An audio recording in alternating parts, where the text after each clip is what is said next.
அனைவருக்கும் வணக்கம். Astro mind therapy அன்புள்ளங்கள் அனைவரையும் இந்த புதிய வீடியோவில் சந்திப்பதில் பெருமகிழ்ச்சி அடைகிறேன்.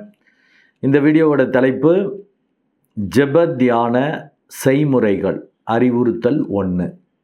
அதுதான் பார்க்க போகிறோம்.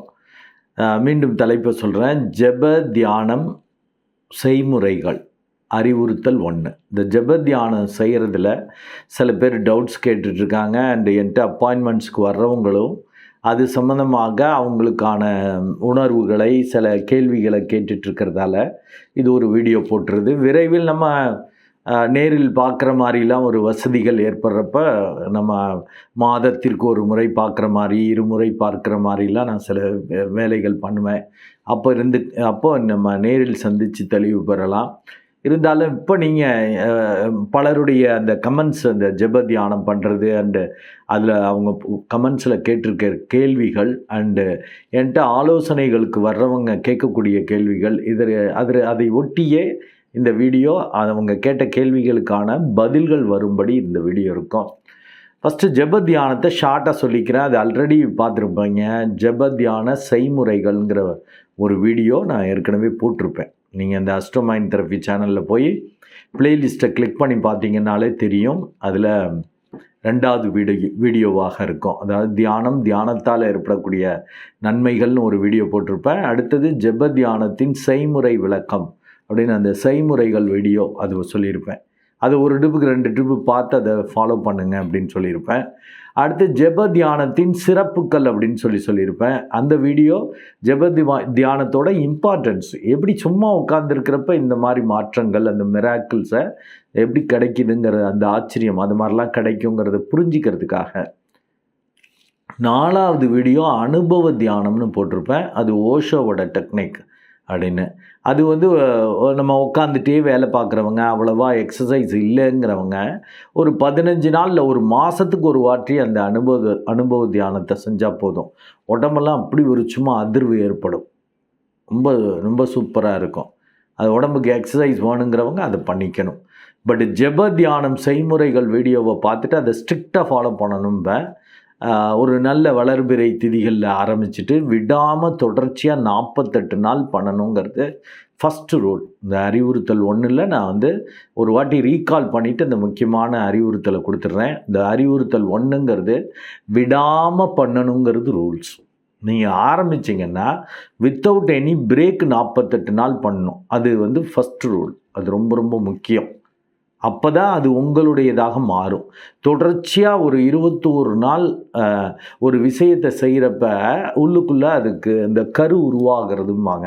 இந்த கோழியெல்லாம் பார்த்திங்கன்னா சொல்லுவாங்க 21 நாளுங்கிறது அது ஒரு இம்பார்ட்டண்ட்டான டேஸ். அந்த தொடர்ச்சியாக அதை பற்றின சிந்தனை, ஒரு விஷயத்தை கோழியெல்லாம் அப்படி தான் பண்ணும். 21 நாள்லேயே அந்த முட்டை கரு அந்த உயிர் பெறும். அது மாதிரி உங்களிடம் இது வரும். அது அப்படியே தொடர்ச்சியாக ஃபர்தராக ஒரு 27 டேஸ், தட் இஸ் 48 டேஸ், ஒரு மண்டலம் அப்படிம்பாங்க. அதை அப்படி பண்ணுறப்ப தான் அது உங்களோட கலந்துரும். உங்கள் அனுபவத்திற்கு வந்துடும். அந்த அனுபவமாக மாறும். உங்கள் பழக்கமாக மாறும். அது உங்களுடையதாக மாறும். ஸோ இந்த ஃபஸ்ட்டு அறிவுறுத்தலில் நான் சொல்கிறது, இந்த 48 நாள் விடாமல் பண்ணணும். ஒரு நாளைக்கு ஒரு ட்ரிப்பாவது, ஒரு தடவையாவது நீங்கள் உட்காந்துருக்கணும். அது ஏஜுக்கு ஏற்றபடி மினிமம் சின்ன பிள்ளைங்கள்லாம் ஒரு 10 to 15 மினிட்ஸ் போதும். ஒரு 15 வயசுக்குள்ளே இருக்கிறவங்க வச்சுக்கோங்க. ஒரு 10 to 15 மினிட்ஸ் எனஃப். அதை தாண்டுறீங்க அப்படின்னா 15 மினிட்ஸ்க்கு மேலே தான், ஒரு 20 to 30 மினிட்ஸ் வந்துடும். ஒரு 30-35 வயசுக்கு அப்புறம் 40-45 வயசெல்லாம் ஆயிடுச்சுன்னா மினிமம் ½ அன் ஹவர். எதனால் நான் அந்த வயது அதிகமாகிறப்ப எக்ஸ்ட்ரா மினிட்ஸ் உட்காரணுன்னா உங்கள் மனசு அவ்வளவு பொல்யூட்டாக இருக்கும். பல பிரச்சனைகள் பல இருக்கும். இப்போ படிக்கிற பசங்களுக்கு லிமிட்டடாக தான் பிரச்சனைகள் இருந்துகிட்ருக்கும், சின்னதாக தான். அதாவது ஒரு 10 மினிட்ஸ் உட்காந்தாலே போதும். ஒரு 5 மினிட்ஸ்க்குள்ளே அவங்களுக்கு அந்த கெட்ட எண்ணங்கள், இதெல்லாம் அந்த மனசு அலைபாயிறதெல்லாம் அடங்கும். அனதர் 5 மினிட்ஸ் அவங்க உணர முடியும். ஏன்னா அப்படி ஒரு பவர்ஃபுல்லாக இருக்கும். ஏன்னா அந்த வீரியம் அதிகமாக இருக்கும் இந்த சின்ன பிள்ளைங்களுக்கு. மேரேஜெல்லாம் ஆயிடுச்சுன்னா கொஞ்சம் அப்படி இதாக இருக்கும். அதனால் அவங்கெல்லாம் பார்த்தீங்கன்னாக்கா ஒரு 20 மினிட்ஸ் குறையக்கூடாது. ஒரு டீனேஜை தாண்டிடுச்சின்னு வச்சுக்கோங்க, 19 மேலே போயிடுச்சுனாலே, 19 வயசு அதுக்கு மேலே வந்துட்டாலே மினிமம் ஒரு 20 மினிட்ஸ் குறையக்கூடாது. ஏன்னா கிட்டத்தட்ட 10 மினிட்ஸ் அந்த குப்பைகளே வெளியில் போகிறதுக்கு டைம் எடுக்கும். பல எண்ணங்கள் வரும். சும்மா இருக்கிறப்ப பார்த்தீங்கன்னாக்கா நல்லா இருந்திருப்பீங்க. மெடிடேஷன்னு கண்ணை மூடிட்டு உட்கார்றப்ப அந்த இஷ்ட தெய்வத்தை நினச்சிட்டு அப்படியே உட்காருங்கன்னு இந்த வீடியோவில் போட்டிருப்பேன். அதை பார்த்துக்கணும் நீங்கள். அப்படி உட்கார்றப்ப தான் இல்லாத கெட்ட கெட்ட எண்ணங்கள்லாம் வந்துட்டுருக்கும். அதெல்லாம் இந்த டேஸ் உங்கள்கிட்ட உள்ள குப்பைகள் வெளியேறுதுன்னு அர்த்தம். அனதர் 10 மினிட்ஸ் அந்த ஒரு அனுபவத்தில், அந்த ஒரு போதத்தில் இருப்பீங்க. அந்த ஒரு ஃபீல், அந்த ஒரு உணர்வில் இருப்பீங்க. அது சூப்பராக இருக்கும். அது அவசியம் பண்ணணும். இதே 40-45 வயசுக்கு மேலே ஆயிடுச்சுன்னு வச்சுக்கோங்க, கண்டிப்பாக 1/2 ஹவருக்கு குறையக்கூடாது உட்காந்துருக்கணும். அப்போ தான் நல்லது. ஒரு 15 நிமிஷமாவது 10-15 நிமிஷம் உங்கள்கிட்ட உள்ள கெட்டது போகும். அதுக்கப்புறம் பல எண்ணங்கள் வந்தால் கூட திரும்ப திரும்ப அந்த கடவுள்கிட்ட வந்துட்டீங்கன்னாக்கா அந்த இஷ்ட தெய்வம் நினச்சிக்கிறது. ரொம்ப மனசு அலைபாயுதுன்னாக்கா அந்த கடவுளோட பேரை சொல்லணும். இந்த நாம சங்கீர்த்தனம்னு பாடுற மாதிரி இங்கே நீங்கள் ஓம் பிடிச்ச சாமி பேர் சரணம் அப்படி சொல்லிக்கணும். அப்படி பண்ணுறப்ப தான் இந்த பவர் கிடைக்கும். இது கம்பல்சரியாக எல்லோரும் அதை கண்ணை திறக்கக்கூடாது. மேக்ஸிமம் மூமெண்ட் இல்லாதபடி முதுகெலும்பு நேராக வச்சுட்டு சுகாசனத்தில் பண்ணால் போதும். இதெல்லாம் இந்த வீடியோவில் போட்டிருப்பேன். 2வது கமெண்ட்ஸில் கேட்டிருக்கிறது, சார் மாத விளக்குன்னா நான் பண்ணலாமா அப்படிங்கிற மாதிரி. நான் அந்த வீடியோலேயே விளக்கியிருப்பேன். அதனால தான் பெண்களை பார்த்தீங்கன்னாக்கா பூஜை ரூமில் உட்காரக்கூடாதுன்னே சொல்லுவேன். ஒரு தனியாக ஒரே இடம் ஒரே நேரம்ங்கிறதும் ரூல்ஸில் முக்கியம். 48 நாள் விடாமல் பண்ணணும். கண்ணை திறக்கக்கூடாது. ஒரே இடம் ஒரே நேரங்கிறது ரொம்ப முக்கியம்.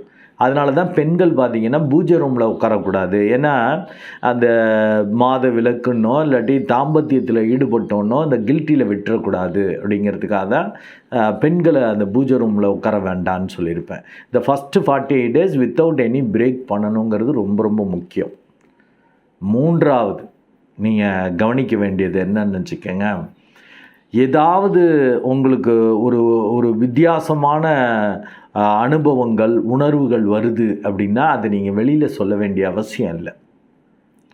ஏன்னா நீங்கள் இதுவரையில் மனசு இந்த புலன்கள் வெளியில் அலைஞ்சிக்கிட்டு இருந்தது. உள்நோக்கி போகிறப்ப ஒரு புதிய அனுபவங்கள், ஒரு இனம் புரியாத உணர்வுகள், அது சுகமாக இருக்கும், நல்லா இருக்கும். அதெல்லாம் நீங்கள் வெளியில் சொல்ல வேண்டிய அவசியம் இல்லை. குரு மாதிரி நினைக்கக்கூடியவங்கள்ட்ட வேணால் கேட்டு அதுக்கு பதில் வாங்கிக்கலாம். போட்டு கண்டபடி இது பண்ணிக்க வேண்டாம். நான் அந்த விதிகள் கொடுத்துருக்கிறது பார்த்திங்கன்னா பெரிய அளவுக்கு யோகா, பெரிய அளவுக்கு அந்த உடம்பை உழைக்கிற மாதிரி யோகா, மூச்சு திணற மாதிரி பிராணாயாமம், இல்லை அசையாமல் உட்காருங்கப்பான்னு முத்திரைகள், இல்லாட்டி பீஜாட்சர மந்திரங்கள், இல்லை பெரிய ஆச்சார அனுஷ்டானங்கள் எதுவுமே கிடையாது. ஒன்றும் செய்யாமல் உட்கார சொல்லியிருப்பேன். மனசு அலைபாயுதா திரும்ப திரும்ப கடவுள்கிட்ட வந்துடணும். பட் 40-45 வயசுக்கு மேலே நீங்கள் போயிட்டீங்கன்னா 1/2 ஹவர் குறையக்கூடாதுன்னு ஏன் சொல்கிறேன்னா, அந்த எண்ணங்கள்லேயே அந்த தாரணையாக வெளிப்படும். உங்கள் அதுக்கு தீர்வு கிடச்சிரும். ஏதாவது ஒரு பிரச்சனை இருக்குன்னா அந்த பிரச்சனையை பற்றி அப்படி யோசிக்கிறப்ப உங்களை அறியாமல் ஒரு சிரிப்பு வரும். அதை இப்படி சால்வ் பண்ணிக்கலான்னு அந்த உணர்வு வரும், அந்த உள்ளுணர்வு சொல்லும். அப்படி ஒரு இது கிடைக்கும். அதனால் கம்பல்சரியாக அனைத்து அன்புள்ளங்களும் ஏதோ ஒரு ஆன்ம சாதனை பண்ணணும்னு சொல்லியிருக்கேன். நமது முன்னோர்கள் கொடுத்தது தான் இந்த ஜெப தியானம்ங்கிறது. அந்த கடவுளோட பேரை சொல்கிறப்பயே அதுக்கு ஒரு வலிமை, பவர் உண்டுன்னு நம்ம புராண கதைகள்லாம் கேட்டிருப்பீங்க. நான் என்ன சொல்கிறேன்னா அந்த உணர்வு ரீதிப்படி, ஏன்னா இது ஈஸியாக உட்காரும் எல்லாருக்கும். ஏன்னா நம்ம என்ன அனுபவிக்க இந்த பிறவி எடுத்திருக்கோமோ அதற்கேற்றபடி தான் நீங்கள் அதற்கு உகந்த கடவுளை தான் பிடிப்பீங்க. பணத்து மேலே ஆசையா, அதுக்கேற்ற கடவுளை பிடிப்பீங்க. பெண் தன்மை இருக்கா லக்ஷ்மி, கொஞ்சம் ஆண் தன்மை வருதா வெங்கடாஜலபதியை பிடிப்பீங்க. வீரமா முருகன், இப்படிலாம் உங்களை அறியாமல் ஒரு பர்டிகுலர் கடவுள், உங்களுடைய சுபாவத்திற்கு ஏற்றபடி எதை அனுபவிக்க இந்த ஜென்மம் எடுத்திருக்கீங்களோ அதுக்கேற்றபடி நீங்கள் பிடிப்பீங்க. அப்போ தான் மனம் அடங்கும், ஒடுங்கும். அப்போ தான் அந்த மிராக்கிள் ஏற்படும்.